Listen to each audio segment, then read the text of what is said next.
The last thing we want to do is get anyone bit by something like a girl like Ivy or any animal that lit me up, and that was just every time you would open up the enclosure, it would just bite. It was biting him and everyone in his family constantly, so he sent it to me kind of like, oh, when he opens this up, this thing is going to be crazy. Trust me, it's going to fly around and it's going to try to bite me. The last one I had all kinds of issues with the heart, and it was weak and was small and all this stuff. Well, I was offered a two-headed snapping turtle. Looks just like this.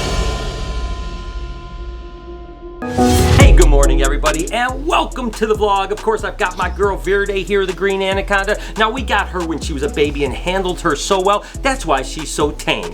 But this girl, on the other hand, my girl Ivy, is already a big snake, and she was 6 years old when we got her. And I'm going to be honest with you, she seems like she's super chill and super awesome, but every now and then she kind of gets me a little freaked out because she moves around a little bit weird and she might take a pop at us. The point is we have to habituate these animals a lot before we ever let anyone at the Reptarium hold them. The last thing we want to do is get anyone bit by something like a girl like Ivy or any animal. The thing is a year into our run here at the Reptarium, we've yet to get anyone bit by anything like a snake like Ivy, so whew, there she is. We're gonna go ahead and just let her kind of crawl around. And again, the more we handle her and the more that we kind of feel comfortable, the more the potential is here relatively soon we can let other people handle this girl. But I tell you what, she is definitely a strong snake and something that you definitely have to get used to handling. Again, she's a really beautiful big anaconda, and she's gonna get much larger, and as we know, she just ate a big rabbit, so that's incredible. But the thing about anacondas is they'll strike in all kinds of directions.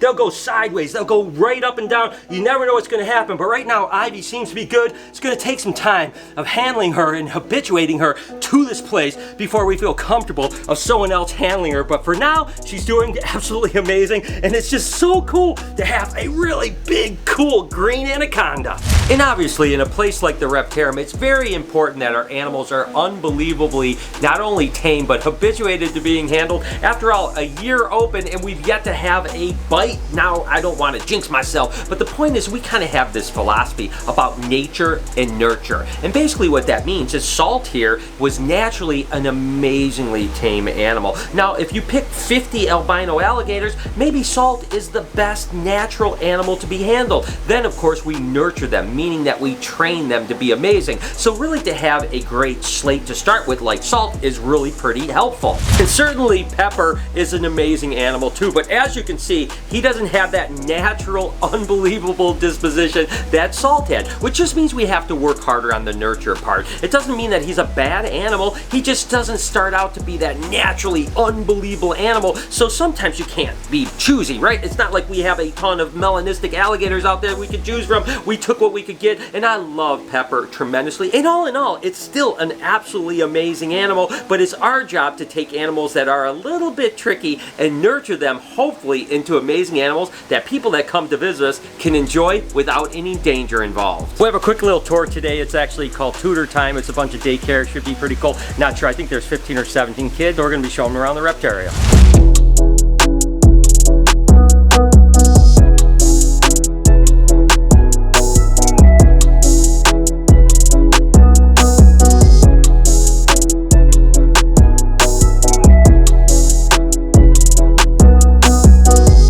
With an animal as amazing as Perdita here helps a tremendous amount. You remember when I got Perdita, it was unbelievable, and she was so docile right from the beginning, and she was just that placid animal that was incredible. That helped when it came to kind of molding her to probably one of the most favorite animals here at the Reptarium that gets handled more than anything, and I understand that for sure. But even though sometimes the snake can start out a little bit cantankerous, doesn't mean you need to give up on it. You guys remember the cow reticulated python that I got that literally when I unbagged it just lit me up, and that was just every time you would open up the enclosure it would just bite. Well, look at her now. She's about 4.5, 5 months old and had been handled a bunch, and that kind of crazy nature she had turned into a pretty amazing animal. And like I mentioned, she's probably not the same as Perdita when it comes to kind of handling. She's not there yet, but she certainly has come a long way. So my point is that, you know, snakes can certainly get to the point where they're amazing, docile, docile and used to being handled animals if you just give them a little bit of care. Like I've said so many times, typically when snakes are biting it's because they're either defensive because they're afraid of you or they think that you're food. If you can go ahead and take away the fact that they know you're not food, number one, by easily just when you open up the cage, you can just tap them on the nose or something like that and they realize that it's not food. And then you take away the defensive nature by having them not be afraid of you, then they turn into wonderful animals just like this girl. And although it certainly helps to have a really great dispositioned animal like Sunrise was when she was a baby, the truth is you don't have to give up on an animal. A lot of times baby ball pythons can be a little nippy. Burmese pythons certainly are known to be nippy as babies for sure. Take for instance Jeffrey, the hypogranate Burmese python. My buddy Miguel over at Always Evolving Pythons sent me this little guy as kind of a joke because as a baby it was so aggressive. It was biting him and everyone in his family constantly, so he sent it to me like kind of like, oh, when he opens this up this thing is going to be crazy. The truth is, weirdly enough, Jeffrey never bit me, but you could definitely tell when he was a baby he was kind of hyper, he was kind of hissing, he was kind of like ready, locked and loaded, but he never really struck. The fact was is that with a little bit of habituation and handling, Jeffrey is absolutely amazing. Of course we call him Jeffrey because we think he looks a little bit like a giraffe, and guess what? Jeffrey is actually making his move over to the Reptarium later this week, so he is going to be a animal ambassador over at the Reptarium. What a gorgeous animal. Once again, just kind of telling you guys that even if an animal is a little bit cantankerous as a baby, can still turn out to be an amazingly beautiful animal to handle. Certainly blood pythons can get a bad rap. Sweetie, who came in and was naturally amazingly tame. That's where that nature nurture thing comes in, right? So we didn't have as much of a problem with the nurturing part because she was just so amazing. Blood pythons oftentimes can be a little bit cantankerous, but literally Sweetie is one of the best animals I've ever worked with, and the more we handle her, the better she gets, which is really cool for people to have an opportunity to really get a chance to hold a beautiful, majestic animal like a blood python, which oftentimes you can't hold. And we all know not all blood pythons we've got has went well. Remember when I got this blood python here? Oh, we got her! Oh! We actually thought that it was going to be really docile and tame, and I tell you what, it has been nothing but a crazy animal that wants to destroy us every time we pick him up. Back and whoa, whoa, whoa, whoa, whoa! It's a beautiful blood python, but this is more typical of what a normal blood python is, where you have to really be careful. You can see if you handle it really gently, it's fine. Trust me, it's gonna fly around and it's gonna try to bite me. Okay, boy, you're all right, you're all right. What a beautiful snake, though. I mean, it's certainly large. It's even larger than Sweetie, and it certainly is, whew, it certainly is gorgeous. But again, this is not an animal you want to get bit by because blood pythons really pack a punch for sure, but we've been trying to get it tamed down as much as possible, but oftentimes when we try to take him out, he usually takes a pop at us. Right now he's actually acting pretty good, and who knows, one day maybe he will be the daddy of Sweetie because Sweetie is a girl, and of course he's a boy. Okay, you're okay, baby. Okay, again, I've been bitten by him before. Oh, ow, got me. Whew.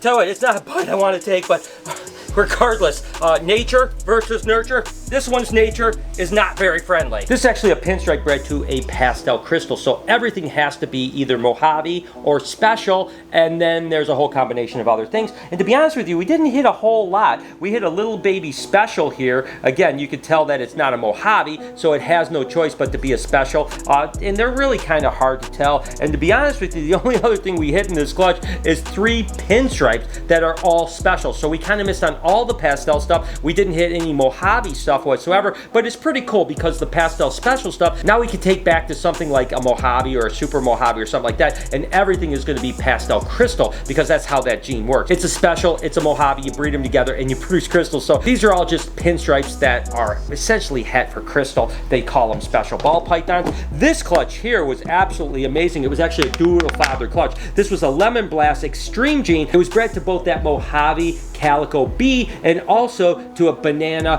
pinstripe Enchi. And what we ended up producing here was 1 banana pinstripe. It's just a normal banana pinstripe, just a really pretty animal. But then we also produced a banana extreme gene pinstripe that is, again, just reduction of pattern, more striping, more interesting pattern because that extreme gene goes that way. We did produce a little pinstripe extreme gene. Again, you can see that extreme gene kind of coming through because it's got that really cool pattern to it, reduction of pattern, really cool. This is actually what the Extreme Gene looks like right here. You can see they always have like kind of a black back striping on them. Really cool. So that's the Extreme Gene. Then we actually had the other one fathered by the Mojave Calico bee, which is pretty cool. Now, I don't think either one of these is actually a calico, but we definitely know that the father was the Mojave. What it looks like we have here is actually basically what they would call a spinner blast, because of course we had the pastel on the lemon blast side of it, and then it looks like a pinstripe and a spider, but then it looks like an Extreme Gene version. So this is basically a spinner blast Extreme Gene, and then this one is one step further. This looks like the spinner blast Extreme Gene,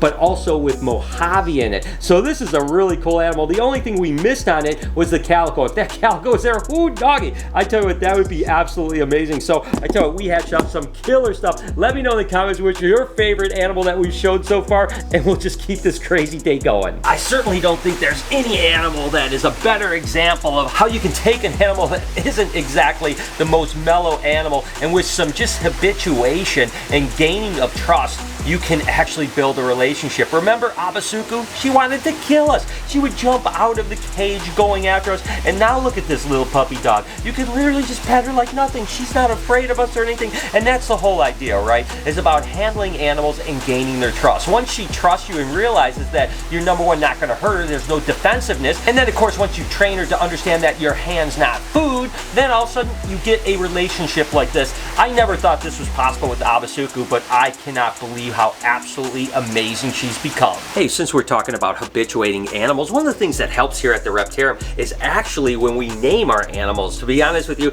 because when we name them, there's just a little bit more of an attachment. Believe it or not, there's still some animals here that I'm going to need you guys to help me with. I'm going to just tell you a few things. We've got our Abronia over here. We've got a Jackson's chameleon that's absolutely amazing over here that for some reason didn't get a name. Our Mata turtles. We love these things. We've got two of them. They've never gotten a name. We've got an albino carpet python that has yet to be named. An albino kunis or island rat. They're really weird. You don't hardly ever see them, so it's kind of cool. That one definitely needs a name. We've got a mandarin rat snake, actually from China. Absolutely gorgeous animal. It needs a name. We have the Savannah monitor, the one that's an axanthic that is absolutely incredible. It can definitely use a name. We've got our two monkey tail skinks right over here that neither one have got a name, and they have so much personality. They are absolutely incredible too. And finally, we have a Woma python that doesn't have a name yet. Other than that, pretty much everything has a name. So what we're going to do is I'm going to pick one animal right now. You guys are going to put down in the comment. I'm going to take the best ones, put them in a poll on my community page here on YouTube, and then whoever wins, that's going to be the name. We'll do this every week maybe and name everything at the Reptarium with your guys' help. So this week we're gonna do this little monkey right here. This is an axanthic Savannah monitor. Absolutely incredible. This thing is so punchy, I can't believe how big it's getting. So go down in the comment, let me know what you think my little Savannah monitor's name should be. Like I said, I'll pick 3 or 4 of the best names. We'll put it in the community channel as a poll. You guys can vote. And hey, whoever gets the most votes, that's gonna be this little guy's name. I need to take a little break and ask you guys your opinion on something that I just don't really know what to do, and I want to find out if you can give me some advice. You guys know that I was kind of just really driven to get a two-headed snake. I got a few of them that didn't work out because two-headed animals oftentimes don't make it. It was a bummer, but I didn't give up. I got Ben & Jerry, and now Ben & Jerry are amazing. And there's such a cool thing when people come into the Reptarium. They're like, oh my God, a two-headed snake. And you guys know that I haven't had such a great track record with two-headed turtles either. Although two-headed turtles typically have a little bit better survival rate than the two-headed snakes, they often have a lot of congenital issues. Obviously, the last one I had all kinds of issues with the heart, and it was weak and was small and all this stuff. Well, I was offered a two-headed snapping turtle. Looks just like this. But I don't know if I want to do it. It is a baby. It's eating well.